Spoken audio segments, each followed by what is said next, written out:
الحمدللہ نحمده ونستعینه ونستغفره ونؤمن به ونتوکل علیہ ونعوذ باللہ من شرور انفسنا ومن سیئات اعمالنا من يهده الله فلا مضل له ومن يضلله فلا هادي له ونشهد أن لا إله إلا الله وحده لا شريك له ونشهد أن سيدنا وشفيعنا ونبينا ومولانا محمدا عبده ورسوله أرسله بالحق بشيرا ونذيرا وداعيا إلى الله بإذنه وسراجا منيرا أما بعد فقد قال الله تعالى في كلامه المجيد وفرقانه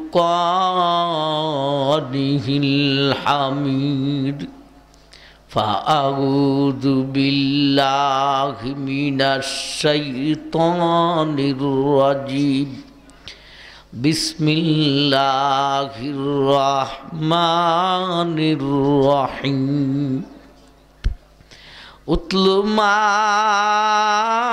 أوحي إليك من الكتاب وأقم الصلاة إن الصلاة تنهى عن الفحشاء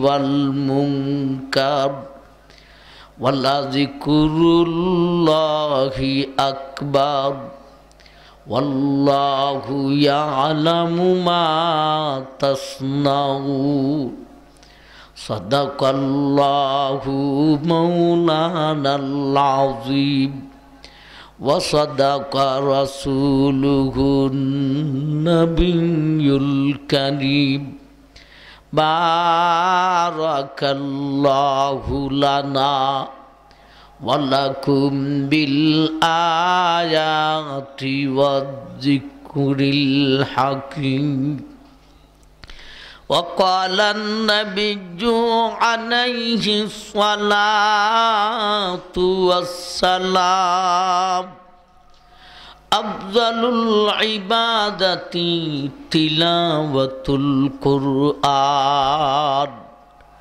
أو كما قال عليه الصلاة والسلام صلى الله على سيدنا ومولانا محمد وعلى آله وأصحابه وسلم صلى الله على سيدنا ومولانا محمد وعلى آله وأصحابه وسلم تسليما كثيرا كثيرا أما بعد শ্রদ্ধাভাজন ব্যক্তি জনাব সভাপতি সাহেব, দিগর উলামায়ে কেরাম, মুরব্বিয়ান গজম, পর্দা নিশিন মা ও বোন, উপস্থিত দিন দরদি সুধী সমাজ, আমার ভাই, আতাফুর মাদ্রাসার বাৎসরিক সভা। উলামায়ে কেরাম একের পর এক ধারাবাহিক আলোচনা করে আসেন।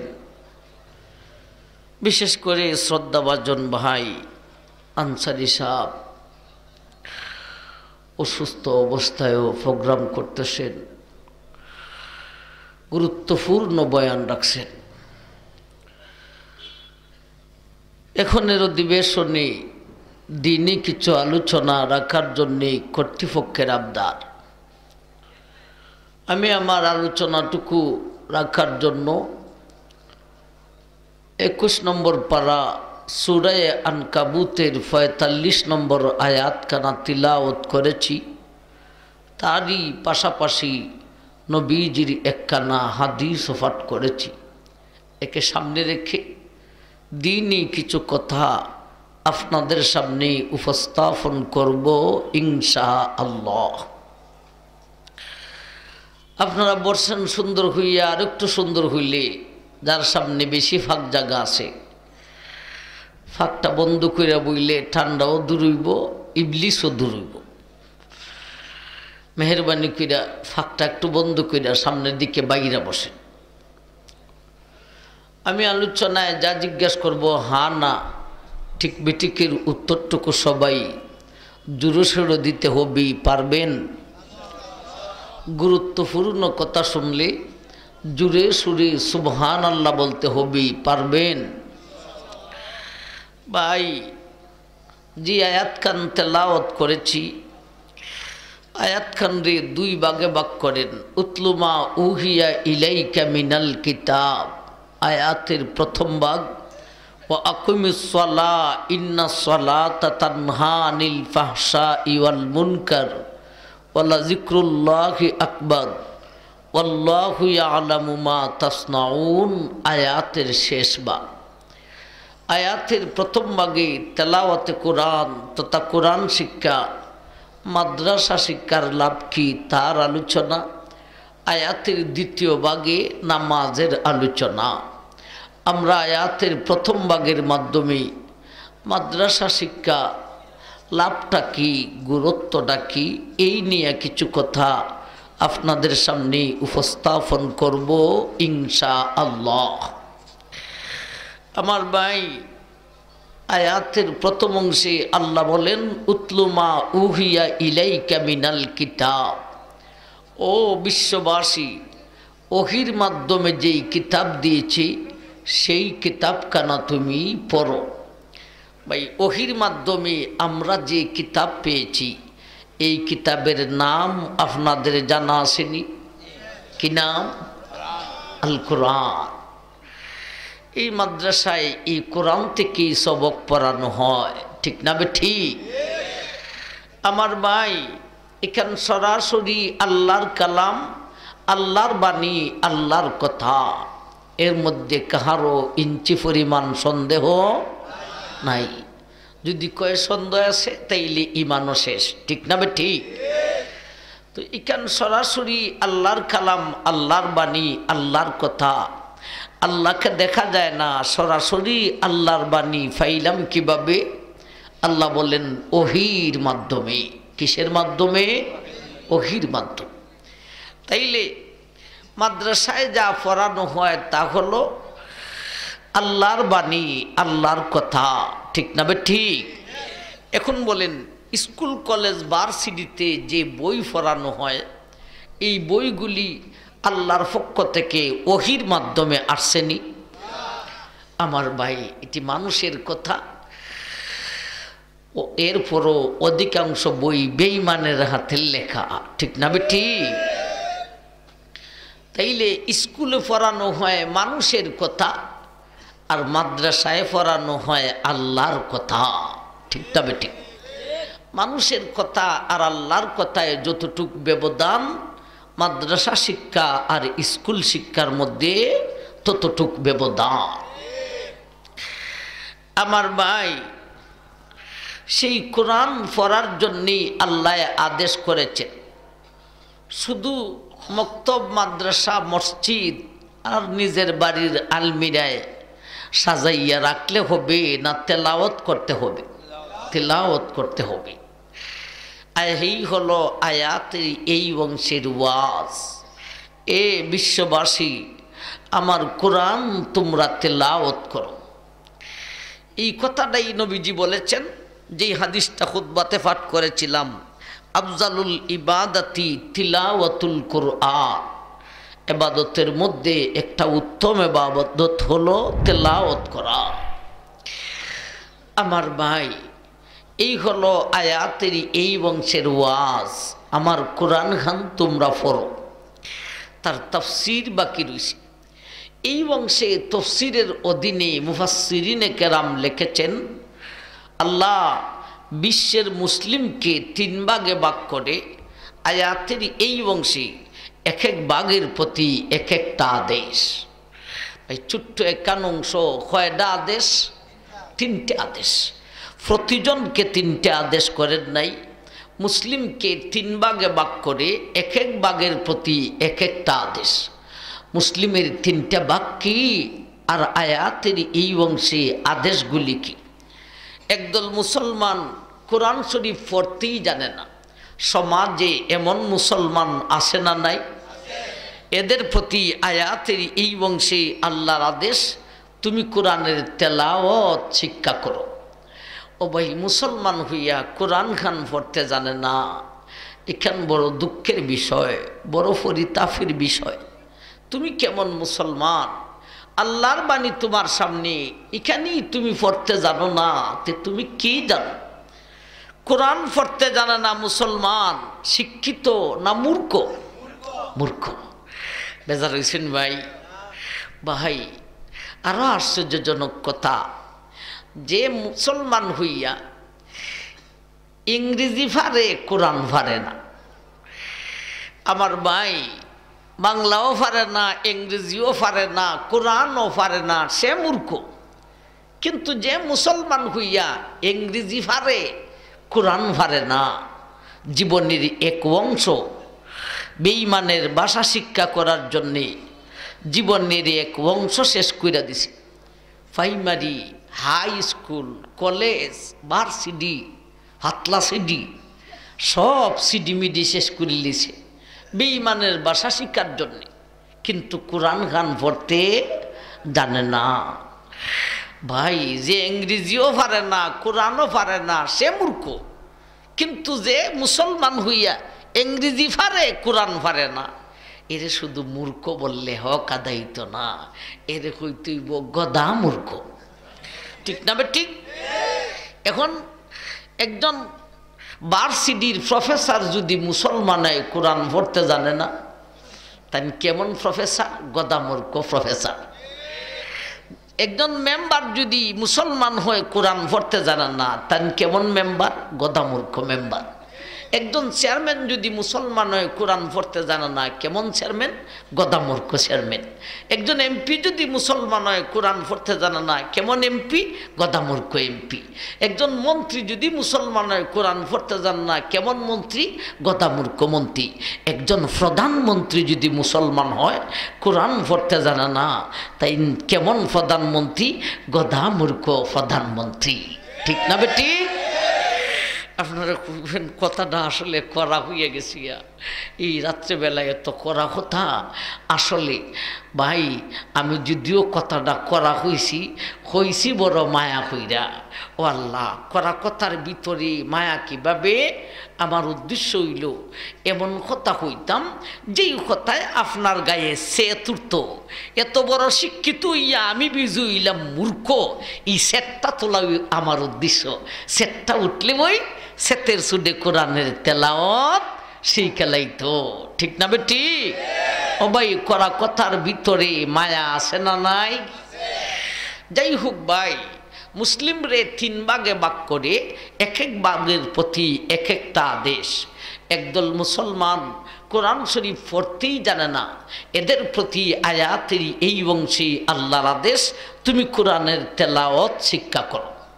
আরেক দল মুসলমান কোরআন শরীফ পড়তে জানি, কিন্তু আল্লাহ কি বলেছেন তা সে বুঝে না। এমন কিছু মুসলমান আসেনি না, আসে না?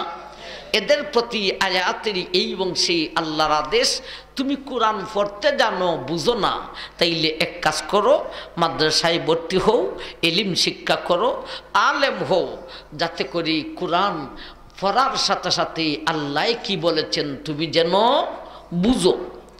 কয় দল গেল? কয়টা আদেশ গেল? 2 দল গেল, 2টা আদেশ গেল। যে কোরআন পড়তে জানো না, তেলাওয়াত শিখো, যে পড়তে জানো বুঝো না, এলিম শিক্ষা করো। আরেক দল মুসলমান আছে, কোরআন তো বুঝে না, বুঝার জন্যে এলিম শিক্ষা করবে, মাদ্রাসায় ভর্তি হবে, আলেম হবে, এমন সুযোগ আর তার কাছে নাই। যেমন আপনাদের অধিকাংশ এ জাতীয় মুসলিমের প্রতি আয়াতের এই অংশে আল্লাহর আদেশ, তুমি কোরআন বুঝো না, বুঝার জন্যে এলিম শিক্ষার সময় নাই, তাহলে ওয়াজের আয়োজন করো, সেটাই বসে বসে আলেমের জবান থেকে কোরআনের বিধান শুনিয়া বুঝিয়া তুমি পালন করো। একবার বলুন সুবহানাল্লাহ, সুবহানাল্লাহ। আমার ভাই, আয়াতের ছোট্ট একখান অংশ 3টে আদেশ করলেন, ঠিক না বে ঠিক? উতলু মা উহিয়া ইলাইকা মিনাল কিতাব। ও বিশ্ববাসী, মুসলমান, কোরআন যদি পড়তে জানো না, কোরআনের তেলাওয়াত শিক্ষা করুক। পড়তে জানো, বুঝো না, এলিম শিক্ষা করুক। বুঝো না, এলিম শিক্ষার সময় নাই, ওয়াজে যাইয়া বসো। এই হলো আয়াতের এই অংশে 3টে আদেশ। আমার ভাই, এখন বলেন, এই 3টে আদেশ পালনের জন্যে একটা স্কুলের দরকার না মাদ্রাসার দরকার? স্কুলে কোরআন তেলাওয়াত শিক্ষা দেয়নি, কোরআনের এলিম শিক্ষা দেয়নি, স্কুলের মাস্টার সাহেব আর কমিটির লোক মিল্লা ওয়াজ করায়নি। আমার ভাই, এই 3টে আদেশ পালনের জন্যে একটা মাদ্রাসার দরকার। মাদ্রাসায় একদলকে কোরআনের তেলাওয়াত শিক্ষা দিতেছে, মুখস্থ করাইতেছে, আরেক দলকে কোরআনের এলিম শিক্ষা দিতেছে। আবার মাদ্রাসাওয়ালা এলাকাবাসীকে ডাইকা বছরে 1-2 বার আলেমের জবান থেকে ওয়াজও শোনাই দিতেছে, ঠিক না বে ঠিক? তাহলে আয়াতে যে 3টে আদেশ পাইলাম, এই 3টে আদেশ পালনের জন্যে একটা মাদ্রাসার দরকার। আর মাদ্রাসার প্রয়োজন মিটাইতে হলে 3 দল মানুষের দরকার। এক দলে ফরো, আরেক দলে ফরাও, আরেক দলে ফরন ফরানির ব্যবস্থা করো, ঠিক না বে ঠিক? এই 3 দলের মধ্যে এক দল যদি কম হয়, মাদ্রাসা চলবে নি? ছাত্র যদি তাকে না, হারে ভরাইবেন বেরেঞ্চি রে, ডেস্ক রে। আর উস্তাদ যদি তখন না, কেডায় ভরাইবা? আর গড় যদি তাকে না, উস্তাদ যদি বেতন ভাই না, তে কেমনে ভরাইবা, ঠিক না বে ঠিক? আমার ভাই, এই 3 দল হলো মাদ্রাসার আহান, মাদ্রাসার পরিবার। ঘরের ভিতরে যেমন পরিবার আছে, মা বাবা, স্বামী স্ত্রী, ছেলে মেয়ে, ভাই বোন মিলাইয়া পরিবার, মাদ্রাসারও পরিবার হলো এই 3 দল। এক দলে ফরো, আরেক দলে ফরাও, আরেক দলে ফরন ফরানির ব্যবস্থা করো। আমার ভাই, এখন আসুন, এইভাবে 3 দলের মাধ্যমে মাদ্রাসা সংগঠিত করে আয়াতের 3টে আদেশ পালন করিয়া আমাদের লাভটা হইব কি? মাদ্রাসা শিক্ষার লাভটা কি? মাদ্রাসায় পড়িয়া ফরাইয়া ফরন ফরানির ব্যবস্থা করিয়া লাভটা কি হইব?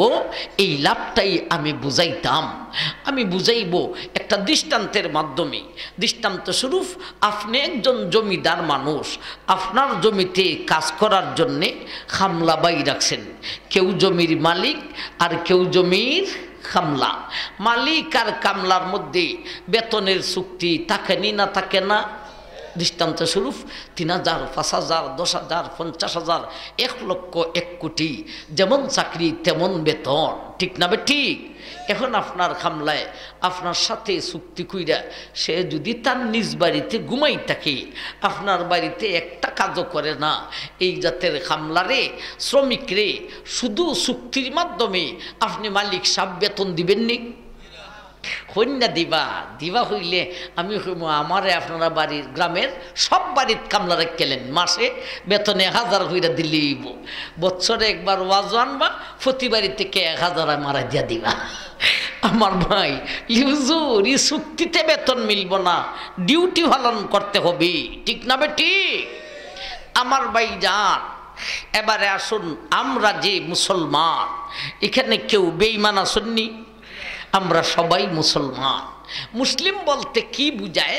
আমরাও আল্লাহ থেকে একটা চাকরি লইছি, এই চাকরির নাম দাসত্বতার চাকরি, গোলামিয়ত কানও করি। আমরা হলাম গোলাম আর বান্দি, আল্লাহ হলেন আমাদের আসল মালিক, এরই নাম মুসলমান। ও ভাই, আমাদের আসল মালিক কে? আল্লাহ। আল্লাহ যে আসল মালিক, এই কথাটা আল্লাহ আরেকখান আয়াতের এক অংশে বুঝাইছেন বড় সুন্দর করে। লিল্লাহি মা ফিস সামাওয়াতি ওয়া মা ফিল আরদ। এ দুনিয়ার মানুষ, আমার আকাশ আমার জমিন, আমার আকাশে আমার জমিনে যা কিছু আছে সমস্ত কিছুই হলো রে লিল্লাহ। আকাশ লিল্লাহ, জমিন লিল্লাহ। আকাশে জমিনে যা কিছু আছে সব কিছু হলো লিল্লাহ। যেমনভাবে গরিব লিল্লাহ, তেমনভাবে ধনীরে তুমিও লিল্লাহ। যেমনভাবে রিস্কার ড্রাইভার লিল্লাহ, তেমনভাবে বিমানের পাইলট রে তুমিও লিল্লাহ। যেমনভাবে নৌকার মাঝি লিল্লাহ, তেমনভাবে স্টিমারের সারং তুমিও লিল্লাহ। যেমনভাবে প্রজা লিল্লাহ, তেমনভাবে রাজা রে তুমিও লিল্লাহ। যেমনভাবে খালাবিদি লিল্লাহ, ও বিশ্ব সুন্দরী ম্যাডাম নিগো তুমিও হইলাই লিল্লাহ। লিল্লাহ থেকে কেউ খালি নেই, সবই লিল্লাহ। সবই যে লিল্লাহ, লিল্লাহর অর্থ কি? লিল্লাহি মা ফিস সামাওয়াতি ওয়া মা ফিল আরদ। এ দুনিয়ার মানুষ, আমার আকাশ লিল্লাহ, জমিন লিল্লাহ। আকাশে জমিনে যা কিছু আছে সব কিছুই হলো লিল্লাহ।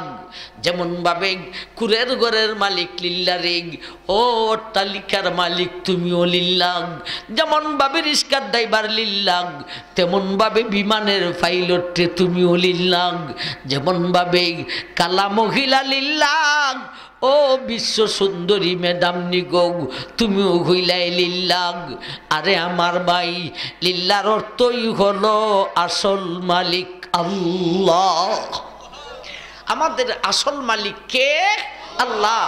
আমরা হলাম গোলাম আর বান্দি, চাকরি নিলাম দাসত্বতার চাকরি, তারই নাম মুসলমান।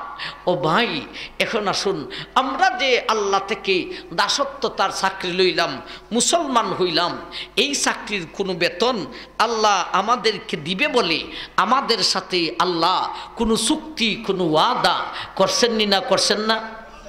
আমরা কি বিনা স্বার্থে মুসলমান হয়েছি? না স্বার্থ আছে? স্বার্থ আছে। স্বার্থ কি ছোট অঙ্কের না বড় অঙ্কের? অনেক বড় অঙ্কের। কি স্বার্থ আছে? আল্লাহ নিজে আরেক আয়াতে বলেন, হাল আদুল্লুকুম আলা তিজারাতিন তুনজিকুম মিন আযাবিন আলিম তুমিনুনা বিল্লাহ। এ বিশ্বের মানুষ, আমি আল্লাহ তোমাকে একটা চাকরি শিখাই। তুমি যদি মুসলমান হইতে পারো, তুমি যদি ঈমান আনতে পারো, তুমি যদি দাসত্বতার চাকরি লইতে পারো, আমি আল্লাহ তোমার সঙ্গে চুক্তি করেছি, ওয়াদা করেছি, তোমার বেতন দিব রে। বেতন কি দিব জানো নি? কঠিন শাস্তির জায়গা দুজক থেকে তোমাকে বাঁচাইব, চিরসুখের জায়গা জান্নাত তোমার ঠিকানা বানিয়ে দিব। মুসলমান হয়েছি, দাসত্বতার চাকরি লইছি, বেতন হইল আমার ভাই আতাপুরের বাড়ি, বিশ্বনাথের বাড়ি, সিলেটটা বাড়ি, ডাকাইয়া বাড়ি না, না, বেতন হলো জান্নাতি বাড়ি। ঠিক না বেটি? আমার ভাই আল্লাহ সেই কথাটা বুঝাইতে চান, উতলু মা উহিয়া ইলাইকা মিনাল কিতাব। এ বিশ্ববাসী, আমি আল্লাহ তোমার সঙ্গে চুক্তি করেছি, ওয়াদা করেছি, তুমি যদি মুসলমান হইতে পারো বেতন হইব জান্নাতি বাড়ি। শর্ত হলো রে, ডিউটি পালন করিতে হইব। আমার ভাই মুসলমান, বেতন হলো জান্নাতি বাড়ি। এখন শুধু মুসলিম বলে দাবি করলেও জান্নাতি বাড়ি মিলব? শুধু চুক্তির মাধ্যমে বেতন মিলে না ডিউটি পালন করতে হয়? ডিউটি পালন করতে হয়। তাইলে ও মুসলমান, তোমার সাথে আমি আল্লাহর চুক্তি হলো তোমার বেতন জান্নাতি বাড়ি হবে। শর্ত হলো দাসত্বতার ডিউটি পালন করতে হবে। ডিউটি পালন করতে হলে ডিউটিটাকে জানতে হবে, চিনতে হবে। জানায় শুনে দিবেন কে? মালিক যিনি তিনি আমাদের আসল মালিক আল্লাহ। দাসত্বতার ডিউটি সিনানির কি ব্যবস্থা করেছেন আসুন আয়াতের প্রথম অংশে যাই। আমার ভাই সাথে সাথে বুঝি মাদ্রাসায় ফরাইয়া ফরম ফরানির ব্যবস্থা করিয়া লাভটা কি হইব? উতলু মা উহিয়া ইলাইকা মিনাল কিতাব। এ বিশ্ববাসী, আমি আল্লাহ তোমার সঙ্গে চুক্তি করেছি, ওয়াদা করেছি, তুমি যদি মুসলমান হইতে পারো বেতন হইব জান্নাতি বাড়ি। শর্ত হলো রে, দাসত্বতার ডিউটি পালন করিতে হইব। ডিউটি পালন করতে হলে ডিউটিটাকে জানতে হবে, চিনতে হবে। চিনায়া জানায়া দেওয়ার জন্যে 30টি পারা দিয়া 114টি সূরা দিয়া কোরআন দান করিলাম। আমার কোরআনের তেলাওয়াত শিখক, আমার কোরআনের এলেম শিখক, আমার কোরআনি ওয়াজের আয়োজন করো রে। ও বিশ্বের মুসলমান, এই তিনটার জন্য একটা মাদ্রাসার দরকার দে। মাদ্রাসার জন্যে 3 দল মানুষের দরকার দে। এক দলে ফররেগ, আরেক দলে ফরাউরেগ, আরেক দলে ফরন ফরানির ব্যবস্থা করো রে। এই 3 দলের মাধ্যমে মাদ্রাসা সংগঠিত হলে মাদ্রাসার মাধ্যমে দাসত্বতার ডিউটি চিনা যাইব। দাসত্বতার ডিউটি চিনিয়া পালন করিলে জান্নাতি বাড়ি দেওয়া হইব। এই হলো মাদ্রাসা শিক্ষার লাভ। মাদ্রাসা শিক্ষার মাধ্যমে আমার ভাই আয়াতের 3টে আদেশ পালন হইব। এর মাধ্যমে দাসত্বতার ডিউটি চিনা যাইব। আর দাসত্বতার ডিউটি চিনিয়া পালন করিলে জান্নাতি বাড়ি হওয়া যাইব। ঠিক না বেটি? আমার ভাই এজন্যে মাদ্রাসাকে জান্নাতের বাগান বলা হয়। ঠিক না বেটি? মাদ্রাসার সম্পর্ক হলো জান্নাতের সাথে, এজন্যে মাদ্রাসাকে জান্নাতের বাগান বলা হয়। কিন্তু কোনো স্কুল কলেজ ভার্সিটিরে জান্নাতের বাগান কেউ হয়নি। আমার ভাই মুসলমানে হয়নি, বেঈমানে হয়নি, শয়তানেও হয় না। আমার ভাই এছাড়া ইউনিয়ন অফিস থেকে নিয়ে সংসদ ভবন পর্যন্ত যত অফিস আছে, ইটিরে কেউ জান্নাতের বাগান হয়নি না। জান্নাতের বাগান হলো মাদ্রাসা। যেহেতু মাদ্রাসার সম্পর্ক হলো জান্নাতের সাথে, এজন্যে তাকে জান্নাতের বাগান বলা হয়। আমার ভাই তাহলে এই সুবাদে আমরা বলতে পারি মাদ্রাসায় পড়ে যে, মাদ্রাসায় পড়ায় যে, ফরন ফরানির ব্যবস্থা করে যে, এই 3 দলের এই চাকরির ইনকাম হইল জান্নাতি বাড়ি। ঠিক না বেটি? ও ভাই, মাদ্রাসার ছাত্র যেমন জান্নাতি, ছাত্রের জন্যে খেদমত করে যারা, মাদ্রাসার খাদিম যারা, এরাও হবে মাদ্রাসার ছাত্রর সাথে জান্নাতি। ঠিক না বেটি? আমার ভাই জান, আমার একটা ছোট্ট ঘটনা স্মরণ হয়েছে, কইতাম নি আপনারা। এক হিফজখানা মাদ্রাসাত ফুলা ভানতে পরে আমার ভাই হিফজখানা মাদ্রাসা তো বুঝেন, হিফজ শাখা বয়সটা আর কি ফুলাফান্তের, এটার বয়স হইল ফালাফালি লাফালাফি কিলাকিলি দরাদরি, এটার বয়স হইল, কথাটা ঠিক না বেটি? এরা এই বয়সের ফুলাফান। আমার ভাই উজুর যদি সামনে থাকেন তাইলে ফিরিস্তাও ফেল, আর উজুর সামনে না থাকলে আল্লাহ দিলে ইবলিসও ফেল। এরা ইজাত বেডাইন, ঠিক না বেটি? এক হিফজখানা মাদ্রাসায় এক লোকে নিজের গাবি দইয়া কলসি বইরা খান্দ বইয়া নেয়া মাদ্রাসায় দুধ খাওয়ায়।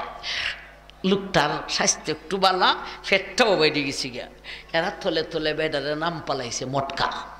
বেডায় তো আর জানে না আমার ভাই বেডাই না খান্দ বইয়া নিজের গাবি দইয়া দুধ খাওয়ায়, আর এরা বেডার নাম পালাইছে মটকা। একদিন সকালবেলায় একটা ফুলায় কইতাছে, একটা বুক লাগছে, খাইতাম রে, আজ কুদু মটকা দুধ লুই আইতে লেট করতেছে। আর মটকা হইলাম দুধ লুই আইসা এই কথাটাও শুনিলাইছে। কোন ফুলাটাই কইছে, ফুলাটারও দীক্ষা লাইছে আমার ভাই। কিন্তু ফুলাফানে বেডারে একলায় দেখছে না। বেডা রাগের মাথায় দুধের কলসি লইয়া রিডান বাড়িতে গেছে গা। সারাদিন খাস করছে আর ভিতরে খালি ফুরায়। কোন গাছের নিচে পানি দেই রে খান্দ বইয়া নেয়া, আমি বিজি মটকা। আমার ভাই সারাদিন এই অবস্থায় গেছে। রাত্রেবেলায় ঘুমাইছি, ভাই ঘুমে ধরছে, স্বপ্ন শুরু হয়েছে। স্বপ্নে দেখে হাসরের মাঠ কাইমুছি, এখন তো ফুলচারাতের ব্রেস ফাড়ি দিতে হয়। মটকা ফুলচারাতের ব্রেস ফাড়ি দিব দূরের কথা, কিছুক্ষণ উঠে ওই বয়েতে আবার ফিসমুখা দেয়। নিজেই স্বপ্নে দেখতেছে তার এই অবস্থা।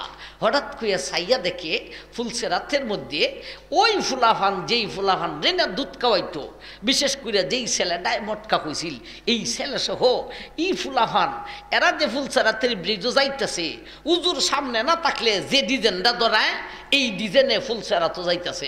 একটা একটা তাহায় আর কিলায় ফাল্লায় আর দৌড়ে আসে আর যায়।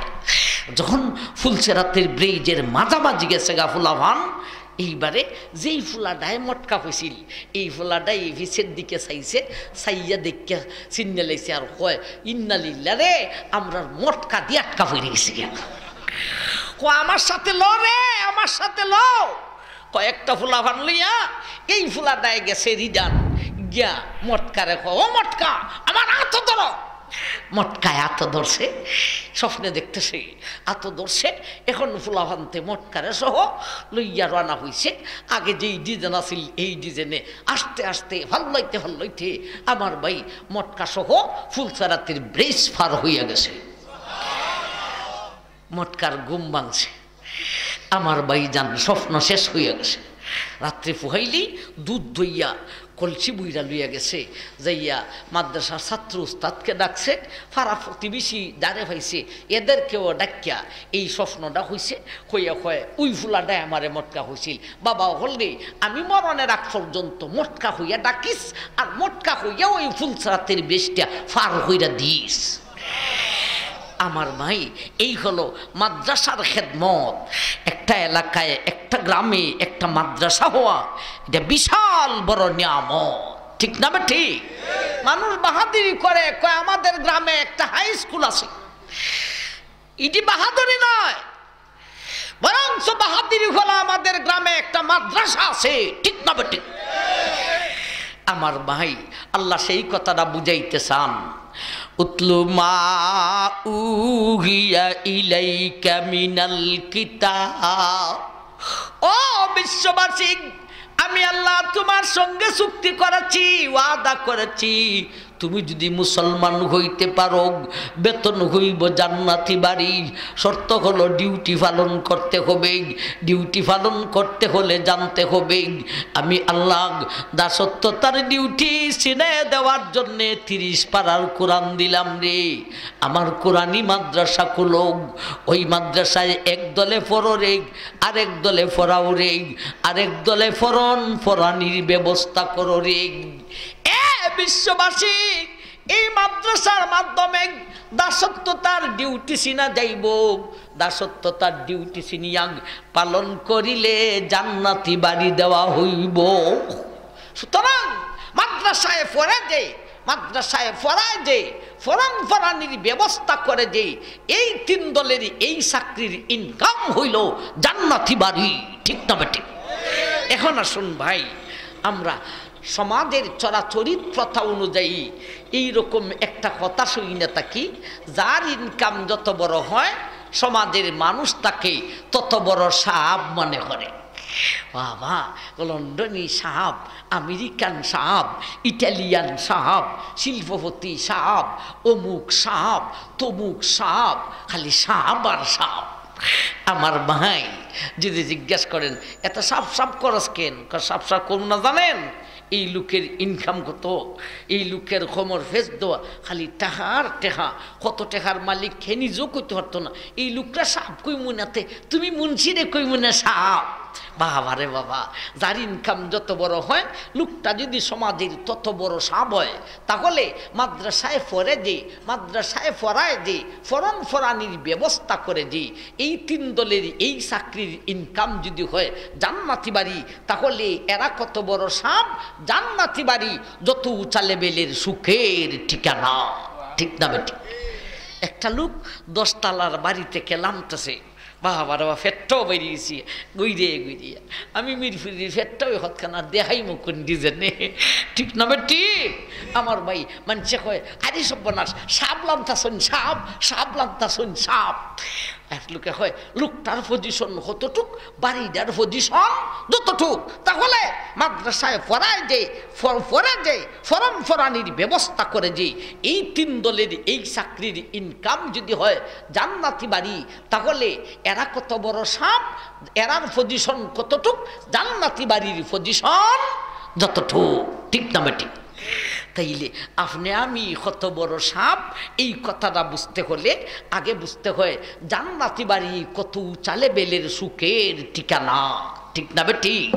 জান্নাতি বাড়ির সুখ আজকে কেন, আমার সারা জীবন কেন, আমি কেন, জগতের সমস্ত উলামায়ে কেরাম জান্নাতের সুখের কথা যদি আলোচনা করতে থাকে কিয়ামত পর্যন্ত, আমার ভাই আল্লাহ রসুল বলেন কোটি বাঘের 1 বাঘ শেষ করতে পারবো, এর চাইতে বেশি পারবে না।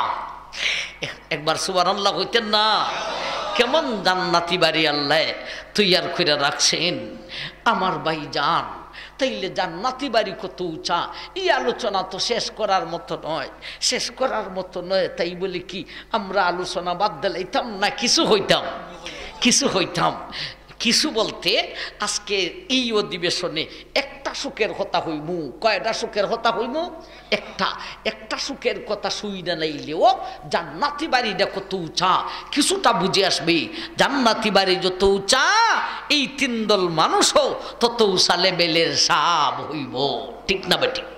জান্নাতি বাড়ির কয়টা সুখের কথা বলতাম বলেছি? একটা হইতাম নি। আল্লাহ রসুল বলেন, হে আমার উম্মতের পুরুষ, তুমি যদি জান্নাতে যাইতে পারো রে, এ উম্মতের পুরুষ তুমি যদি জান্নাতে যাইতে পারো রে, এক একটা জান্নাতি পুরুষকে জান্নাতি মহিলা 70 জন করিয়া দেওয়া হইব। একলা বেটা বেহেশতে গেলে জান্নাতি বেডি কতজন ভাইব? জান্নাতি হুরফুরি 70 জন। এরা কত সুন্দরী রে। আল্লাহ রসুল বলেন, ও মার উম্মত, একটা মহিলার কানে আঙ্গুলের মাথা যদি দুনিয়ার জগতে দেখায় দিই, সূর্যের প্রয়োজন হবে না, পৃথিবী এর চাইতে আরো বেশি আলোকিত হইয়া যাইব। আমার ভাই এমন সুন্দরী মহিলা কতজন? 70 জন। জান্নাতি বাড়ির একটা সুখের কথা হইতাম, একটা তুই আছি।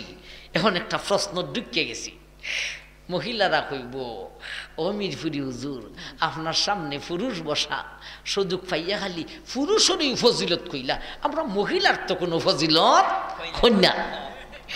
আমার ভাই এরা কইব, আমরা যে আপনার সামনে বসতাম পারি না, আর যদি তোমরা ইয়া বৈশা হয়ে যাও গো, আমরা হইলাম থাকতাম না, কারণ আমরা বিদেশটা না, আমরা বন্ডা না, আমরা আহলে হক, আহলে সুন্নাত ওয়াল জামাত, উলামায়ে দেওবন্দ।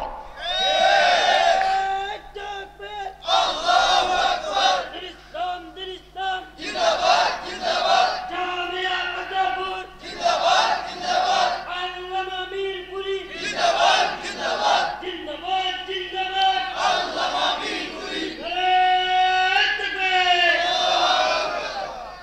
আমার ভাই, এখন যদি মহিলারা প্রশ্ন করে, হুজুর আপনারা পুরুষ যেমন মাদ্রাসার খেদমত করেন, আমরা মহিলাও মাদ্রাসার খেদমত করি, করেনি না করে না? শুরু শুরু ছেলেদের লজিং রাখে, নিজের বাচ্চার মতো আদর করে, আবার মাদ্রাসায় চান্দাও দেয়নি না দেয় না। তারা কইব, হুজুর আপনারা পুরুষ মানুষ মাদ্রাসার খেদমত করেন জান্নাত যাওয়ার জন্যে, আমরা মহিলারাও মাদ্রাসার খেদমত করি জান্নাত যাওয়ার জন্যে।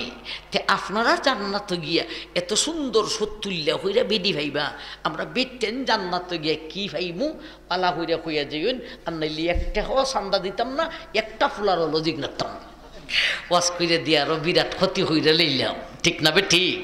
তাহলে উত্তরটা দেওয়ান লাগেনি না লাগে না? উত্তরটা বুঝতে হলে নবীজির যুগের ছোট্ট একটা ঘটনা শুনতে হয়। নবীজির যুগে নবীজির কাছে একটা মহিলা এসে বলতেছে, ওগো আল্লাহর রসুল, একটা কথা জিজ্ঞাসা করতে চাইছিলাম, লজ্জাও লাগে ভয় লাগে, কিভাবে যে জিজ্ঞাসা করি, আবার জিজ্ঞাসা না করলে তো মশালাহান বুঝাইতো না। আল্লাহ নবী বলেন, আচ্ছা হও তোমার মশালা কি? বেটে কয়ে, নবীজি গো, আমার নিত্য নতুন বিয়া হয়েছে, আমার স্বামী আমারে বড় মোহব্বত করে। আল্লাহ নবী, আমিও মহিলা, আমি মহিলা, আমার স্বামীকে তো ভালোবাসি গো নবীজি। স্বামীর মোহব্বতের কথা নবীর কাছে কেমনে জিজ্ঞাসা করতাম? ইডি বলেছিলাম লজ্জা লাগে ভয় লাগে, আবার জিজ্ঞাসা না করলে তো মশালা বুঝে আসবে না গো নবীজি।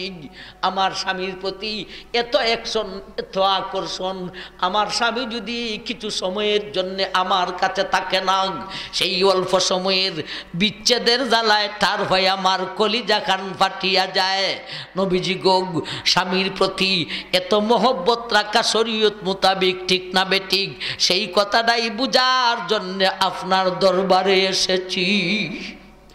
আমার ভাই, আল্লাহ নবী বলেন, নি আল্লাহর বান্দি, এই কথা এটা তো লজ্জারও কথা না, বয়ারও কথা না, এটা বড় ভালো কথা। কোনো মহিলা যদি তার স্বামীকে তো ভালোবাসে, এতে বোঝা গেল এই মহিলার মন, এই মহিলার চক্ষু অন্য পুরুষের প্রতি যাবে না, বিদায় মহিলাটা দিনে দিনে আল্লাহর ওলি হইয়া যাওয়ার সম্ভাবনা রয়েছে। মহিলা নবীজির উত্তর শুই না এত খুশি হইছে, বেডির লজ্জাও দূর হয়ে গেছে গা, বয়ও দূর হয়ে গেছে গা, বরঞ্চ বিডির গায়ে খুশির ছুটে একটা হিট আইসে গেছে। বিডি ডাইস মেরা কয়, নবীজি গো, তাইলে আমার আরেকটা কথা আছে। কি কথা গো? আল্লাহর নবী, এত আদরের স্বামী আর স্ত্রী একজন ছাড়া আর একজন থাকতে পারি না। ও গো নবীজি, এইবারে আপনার থেকে বুঝতে চাই, আমরা দুজন মারা যাওয়ার পরে পরকালে আমাদের মধ্যে দেখা হইবনি, সাক্ষাৎ হইবনি, কথাবার্তা বলতে পারবনি, একত্রে থাকতে পারবনি। নবীজি গো, এমন স্বামী ছাড়া আমি মহিলা জান্নাতে গিয়েও আমার ভালো লাগবে না। কেমন পাগল হইছে বেডি, তাই জামাইল লেগি। ঠিক না বেটি? আপনারা এখানে যারা বসা আছেন, বিয়া হচ্ছেন, অহজনের বেগমে ইজত কথা হয়েছেনি? ও আতাফুরের বেটেন, আজকে হইয়া গেলাম গো, আজকে তোমার জামাই বস্তা কি বাড়িতে গেলে পরে হইও। ঠিক না ঠিক? আমার ভাই, আল্লাহ নবী বললেন, এ আল্লাহর বান্দি, তুমি যদি তোমার স্বামীকে নিয়া আল্লাহর বিধান আমি নবীর তরিকা মতে চলতে পারো, জানিয়ে রাখো যেইভাবে তোমরা দুজন স্বামী স্ত্রী হইয়া দুনিয়ার বাড়িতে আছো, এমনভাবে তোমরা দুজনকে আবারও স্বামী স্ত্রী করিয়া জান্নাতি বাড়িতে ঠিকানা দেওয়া হইব। আমার ভাই, বেটে আর নাচ দেয় না, এখন অনুনয় বিনয় কইরা কয়, আল্লাহ নবী গো, আমার আরেকলা কথা বুঝন লাগে, এই কথাটা বুঝা লইলে ওই আপনার এলাকার বিটেন্টের সান্দা চালু ওই যাবুগা, ফুলা ভান্তের লজি গজারি হয়ে যাবুগা। আমার ভাই, সেই কথাটা কি মহিলায় বলে, নবীজি গো, আজকে যে একটা ওয়াজ করলেন, আমি যদি আমার স্বামী নিয়ে জান্নাতে যাইতে পারি, জান্নাতে গিয়েও আমি তার বেগমই মুখ, এটা হলো আজকের ওয়াজ। ও আল্লাহর নবী, আজকের ওয়াজটা কিছুদিন আগে আপনার মুবারক জবান থেকে আরেকটা ওয়াজ শুনেছিলাম, এই 2 দিনের ওয়াজে তো আমার ফেস লাইগা গেছে গো নবীজি। আজকের ওয়াদের সারমর্ম হলো জান্নাতে গিয়া আমি তার বেগম হইমু। আর কিছুদিন আগে আপনার জবান থেকে ওয়াজ শুনছিলাম, একটা ওয়াজও আপনি বলেছিলেন, এ আমার উম্মতের পুরুষ, তুমি যদি জান্নাতে যাইতে পারো রে, এক একজন পুরুষকে 70 জন মহিলা দেওয়া হইব। এরা এত সুন্দরী, একজনের যদি কানি আঙ্গুলির মাথা দুনিয়ার জগতে দেখায়, সূর্যের প্রয়োজন হবে না, পৃথিবী এর চাইতে আরো বেশি আলোকিত হইব। 2 দিনের ওয়াজের সারমর্ম হইল আমিও তার বেগম হইব, এত সুন্দরী 70 জন মহিলাও তার বেগম হইব। আল্লাহর নবী, আমি মহিলা যদি দুনিয়ার জগতের বিশ্ব সুন্দরীও হই, ওই হুরপুরীর একজনের সুন্দরের একটা রুমের সমানও সুন্দরী নই। আমার স্বামী দুনিয়াতে আমারে না মায়া করে, জান্নাতে গিয়া যখন এত সুন্দরী 70 জন মহিলা পাইব, নবী গো আমারে মায়া করব দূরের কথা, ফিরা আমার সেরাডার ফাই চাইয়াও দেখতো না। নবী গো জামাইয়ে যদি বেগমের সেরাখানো দেখে না, ইজাত বেডার বউ হইয়া জান্নাতে গিয়া কি সুখ হইব? একেবারে হাট প্রশ্ন, ঠিক না বেটি? আপনার জবানের 2 ওয়াজ 2 দাঁড়িয়ে গেছে। আল্লাহর নবী বলেন, ও আল্লাহর বান্দি, তোমার প্রশ্ন বড় সুন্দর।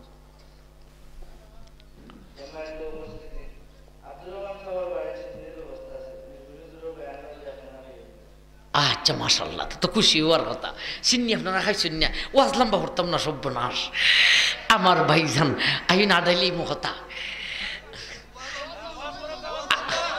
আচ্ছা ঠিক আছে ঠিক আছে ঠিক আছে, রাখুন না আপনারা, এখানে আমার তবিয়তের সাইডা দিন। আচ্ছা আমার ভাই, আল্লাহর নবী বললেন, এ আল্লাহর বান্দি, প্রশ্ন বড় সুন্দর, উত্তর নেও গো। এ আল্লাহর বান্দি, ওয়াজ দুদিনের তাই ঠিক আছে গো, তুমি জান্নাতে তোমার স্বামীকে নিয়ে যাইতে পারলে তুমি তার বেগম হবে। আবার এত সুন্দরী 70 জন মহিলাও তার বেগম হইব। ওয়া দুদিনেরটাই ঠিক আছে গো, তবে যাই না রাখো, ওই 70 জন থেকে তোমারই মহব্বত বেশি করিব। এর কারণ কি জানো নি গো? তুমি দুনিয়ার জগতের বিশ্ব সুন্দরী না বিশ্ব বিশ্রী সেই কথা বোঝার দরকার নাই গো। তুমি যখন জান্নাতে যাইবে, জান্নাতে গেলে তোমারে এত সুন্দরী করিয়া জান্নাতে ঠিকানা দেওয়া হইব। জানিয়া রাখো গো, একজন মহিলা কাইনা আঙ্গুলের মাথা দুনিয়া দেখাইলে সূর্যের প্রয়োজন হয় না। এমন সুন্দরী 70 জন মহিলার সৌন্দর্যতাকে একত্রিত করলে হবে যতটুক। এ আল্লাহর বান্দি গো, তোমাকে একা এতটুক সুন্দরী করিয়া আল্লাহ তোমাকে বানাইব মহারানী, তোমার স্বামী হইবে মহারাজা। 70 জন হুরফরি হইবে গো দুজনের খাদি। আমার ভাই, পেটেন্টের চান্দা বন্ধ হইব না চালু হইব? মাদ্রাসার ফুলাহান্তের লজিং বন্ধ হইব না জারি হইব? এ মা বইনখল, মাদ্রাসার খেদমত বেশি বেশি কইরা করো, আর স্বামীকে নিয়া আল্লাহর বিধান নবীর তরিকা মতে চলো। যেমন ভাবে দুনিয়াতে স্বামী স্ত্রী হইয়া আছো, এমন ভাবে পরকালে দুজন স্বামী স্ত্রী হইয়া জান্নাতি বাড়িতে ঠিকানা হইবি। বেহেস্তের একটা সুখের কথা হইতাম, একটাতেই আসি। একটা সুখের কথা শুনলেও জান্নাতি বাড়ি কত উঁচা বুঝে আসবে। ইটা যত উঁচা, এই 3 দল সাবো তত উঁচা লেবেলের সাব হইব। কথা কিন্তু সম্পর্ক কিন্তু জোড়া রাখেন আমার ভাই যান। বেহেস্তের একটা সুখের কথা হইতাম, একটা তুই আসি। একলা বেটা বেহেস্তে গেলে 70 লেবিডি খাইব। এরা এত সুন্দরী, একজনে খানি আঙ্গুলির মাথা দুনিয়ায় দেখাইলে সূর্যের প্রয়োজন হবে না, পৃথিবী এর চাইতে আরো বেশি আলোকিত হইব। এখন আসুন, এই 70 জন মহিলা যে হইব বা দুনিয়ার বেগমইটি হইব, এরা কি উলঙ্গ হইব না এদের গায়ে কাপড় হইব? কাপড় হইব, হন উলঙ্গ হইব না কাপড় হইব? কাপড় হইব। কাপড় না লাগাইলে মানুষ কি সুন্দর? আমার ভাই, ঠিক মতে কাপড় লাগাইলেও সুন্দর হইব, ঠিক না বেটি? আর নাসুবিল লিবাস। আমার ভাই যান, কাপড়টা কি জাতের হইব? বুঝলাম কাপড় হইব, কাপড়টা কি জাতের হইব? বাংলাদেশের বিটেন্টের কাপড়ের মতনই বাংলাদেশের বিটেন্টের কাপড় কি যা জানো না কইতাম হইলে আপনারা আমার সাথে জফতইব। বাংলাদেশের বিটেন্টের কাপড় হইল 3 সিস্টেম। সিস্টেম কি কি আমার সাথে হইতিবা? 1 পিস, 2 পিস, 3 পিস, এই হলো 3 সিস্টেম। 1 পিস মানে লম্বা শাড়ি, 2 পিস মানে একটা মেক্সি আর একটা পায়জামা, 3 পিস মানে একটা পায়জামা, একটা কুর্তা, একটা উড়না। আমার ভাইজান এই 3 পিস, আমার ভাই 3 পিস হলো সুন্নতি পোশাক, ঠিক না বেটি? 1 পিস, 2 পিস, 3 পিস ইতার ইতিহাস জানেননি? বাংলাদেশে ইডির উৎপত্তি হতে কেউ হইছে না হইতাম? বাংলাদেশে 1 পিস লম্বা শাড়ির প্রচলনটা আসছে রে আমার ভাই ভারতের হিন্দু মহিলা থেকে। বড় ভালো জায়গার থেকে আইছে, বান্ধবীর বাড়ির থেকে আইছে গো, বৈনারির বাড়ির থেকে আইছে। দেশ শেষ। আমরা দেশে থেকে গ্যাস নিয়ে এরা 24 ঘন্টা গাড়ি চালায়, এরা গ্যাস ফিলিং খোলা থাকে। আর আমরা দেশের গ্যাস আমরা 24 ঘন্টা পাই না, 5টা থেকে 9টা পর্যন্ত বন্ধ থাকে। যেই টাইমে ওয়াজও ভারী লাগে এই টাইমে বন্ধ। ওয়াজ করতে নি তেল জ্বালিয়ে যাও। আমার ভাই জান বান্ধবীর বাড়িতে খাইছে লম্বা শাড়ির প্রচলন, ঠিক না ঠিক?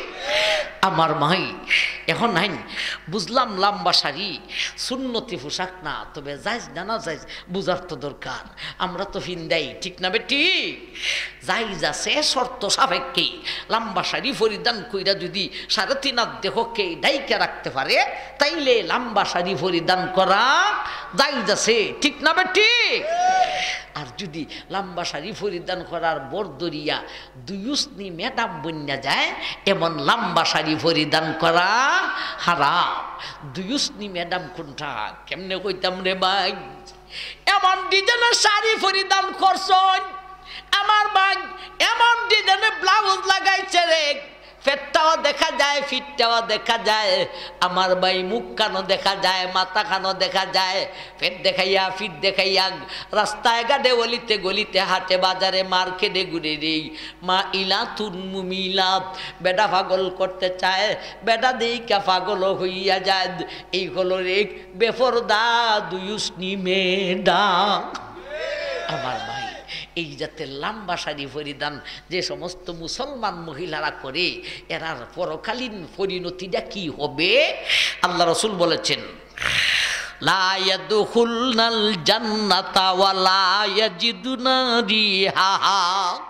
আল্লাহ রাসূল বলেন এই সমস্ত মহিলা যদিও মুসলমান হয়ে থাকে রে, এরা জান্নাতে যাইব দূরের কথা রে, জান্নাতের গন্ধ পর্যন্ত পাইবে না। গেল 1 পিসের ইতিহাস। আইন 2 পিস, একটা মেক্সি, একটা পায়জামা। আমার মাই ইটার উড়না নাই, ইটার প্রথম উৎপত্তি বিলে চায়না থেকে হইছে, পরে এরা ওইটা বাদ দিলাইছে। আমার ভাই এটা পরিধান করা না যায়, খারাপ। এর কারণ এটা দিয়া মাথা আর চেহারা দেখার কোনো ব্যবস্থা নাই। এটা আছে ওই 2 পিস, কেমনে গীতা করবো? আমার ভাই জান, ঠিক না বেটি? আমার ভাই এই হলো 2 পিসের ইতিহাস। এখন 3 পিস। বাংলাদেশে 3 পিসের প্রচলনটা কই থেকে আসছে আমি একটা একটা করে দেশের নাম হইমু, আপনারা খালি না করবা, পারবানি না পারতা না।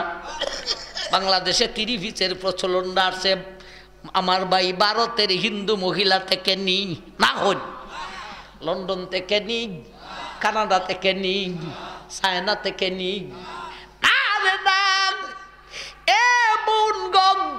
বাংলাদেশে 3 পিসের প্রচলনটা আসছে রে আমার ভাই নবীজির সোনার মদিনা থেকে। নবীর সোনার মদিনায় 3 পিসের প্রচলনটা আসছে রে আমার ভাই জান্নাতি মহিলা থেকে। জান্নাতি মহিলাদের পোশাক হইল 3 পিস। আমার ভাই 3 পিস নবীজির সোনার মদিনার পোশাক, 3 পিস কলো জান্নাতি মহিলাদের পোশাক। এজন্যে আল্লাহ রাসূল বলেছেন মহিলাদের জন্য 3 পিস হলো সুন্নতি পোশাক। আমার মাই এখন পড়ছি আরেক বিপদ। আগে পড়ছিলাম বেডি লইয়া, এখন পড়ছি সেরি লইয়া। ফুইরেনতে আর সেইরেনতে এরা হইব ৩০ পিস সুন্নতি পোশাক। ৩০ মানে ৩, কোন বেটে বুঝে না, কোন ফুইরে বুঝে না, কোন সেইরে বুঝে না, ঠিক না ঠিক? এখন যা মনে চায় ৩টা লাগাই লইব, লাগাই হইব ৩০ পিস লাগাই লইছি, সুন্নতি পোশাক লাগাই লইছি। দলিল মিরফুরি হুজুর, ওই সেরি তুইও দুজখ যাইবে, মিরফুরিরও ভাড়াইবি, ঠিক না ঠিক? সুতরাং কোন জাতের ৩০ পিস সুন্নতি পোশাক এখান বাঙ্গিয়া বসতইব। আমার ভাই এখন এক জাতের ৩০ পিস বাইরেছে, আল্লাহ হরতাম না, ভয় পাইনি আপনারা। এখন এক জাতের ৩০ পিস বাইরেছে। আমার ভাই একটা প্যান্ট লাগায়, এটার নাম বিলে স্কিন টাইট। কিতা টাইট? Skin tight. স্কিন মানে চামড়া, আর টাইট মানে সিফা মাইরা ধরে চামড়ার মাঝে। আমার ভাই 1 পিস, এরপরে একটা হাতাওয়ালা টাইট গেঞ্জি লাগায়, নাউজুবিল্লাহ। আমার ভাই এরপরে ছাগলের লেজের লাহান খান্দের মধ্যে একটা ফালাই রাখে, গনলে 3টে ওই বনি না, হইতো না? এটা ৩০ পিস সুন্নতি পোশাক নি না আমার ভাই। এই জাতের ৩০ পিসের নাম দিছি আমি ল্যাংটা কামিজ। কি জাত কামিজ? ল্যাংটা কামিজ। আমার ভাই এটা ল্যাংটা কামিজ কই থেকে আইছে?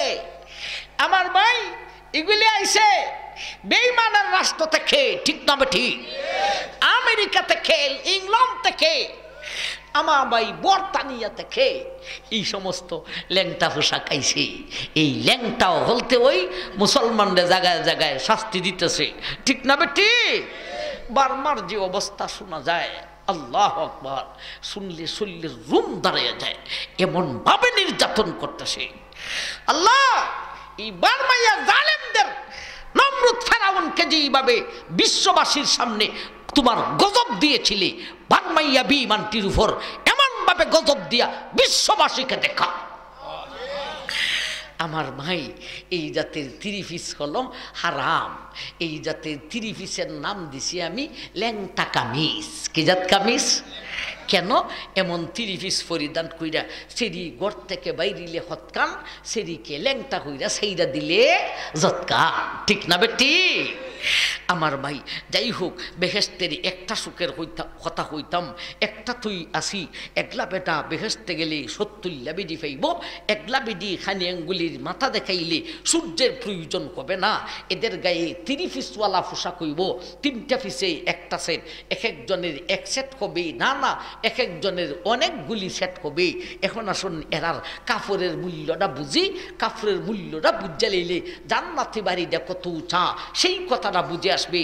জান্নাতি বাড়ি যত উঁচা, এই 3 দল মানুষও তত উঁচা লেভেলের সাহাব হইব।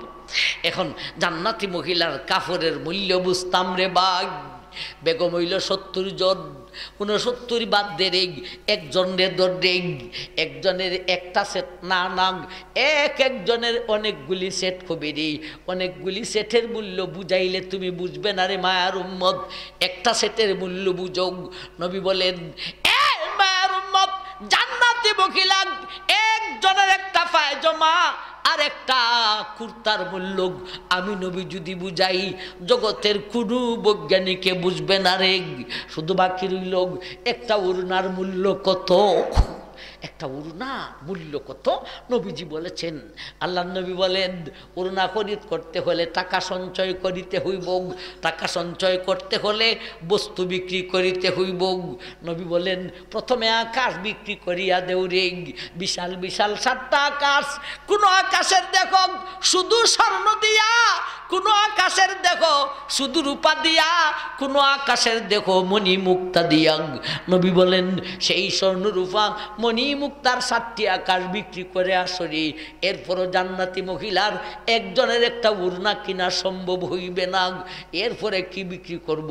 এইবারে নবী বলেন আকাশ বিক্রি করেছ, এখন নিচের দিকে লামরে লামিয়া ফাইলাম সৌরজগৎ, সৌরজগৎ বিক্রি করলে হবে নি।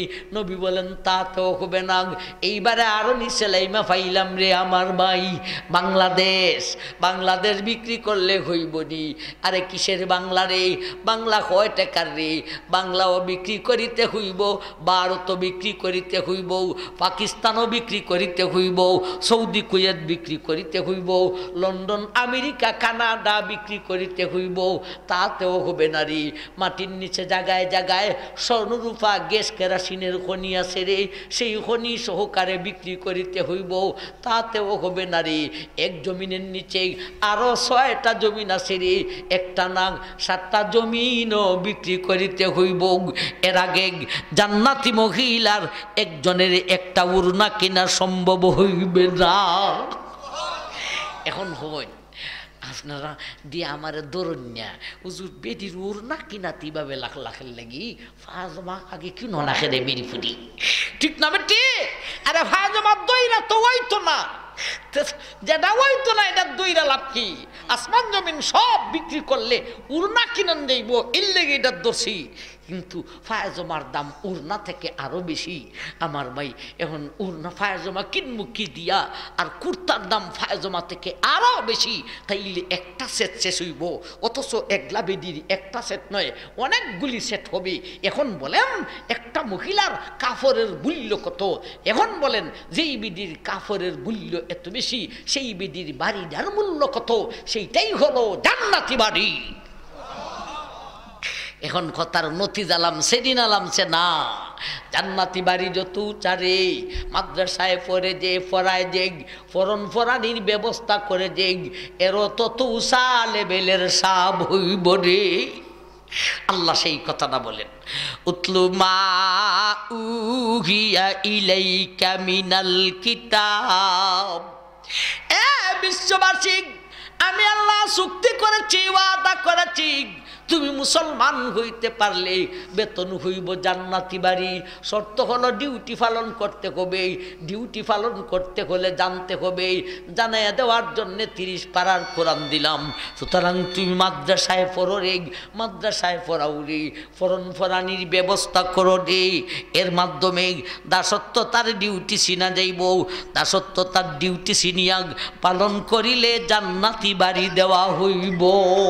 সেই কথা বুঝানোর জন্য আমি আল্লাহ বলেছিলে আমার কোরআনের তেলাওয়াত শিখো, আমার কোরআনের এলেম শিখো, আমার কোরআনি মাদ্রাসার খেদমত তুমি করো।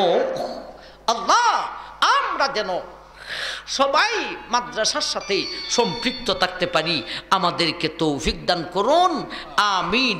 ওয়া আখিরু দাওয়ানা আনিল হামদুলিল্লাহি রাব্বিল আলামিন।